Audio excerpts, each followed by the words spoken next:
Welcome to this DelftStack tutorial video. In today's tutorial, we will learn how to create different sections in Google Forms. Sections are useful when you want to organize your form into multiple parts.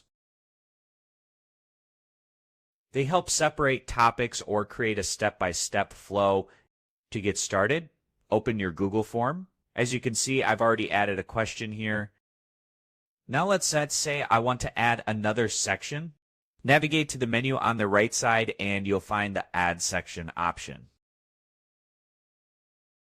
This option is located at the bottom of the menu. Click on it and you'll see that a new section has been created. You can also click the three-dot menu to duplicate, move, delete, or merge sections.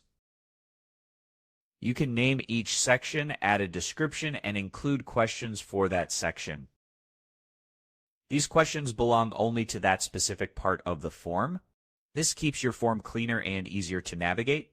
It also makes the form more professional for respondents.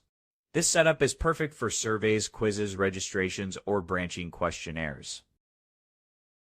When respondents open your form, they move through one section at a time. They click Next to continue, which helps reduce clutter. This makes long forms much easier to complete. And that's it. You've successfully learned how to create sections in Google Forms. Thanks for watching, and don't forget to check out the next DelftStack tutorial video.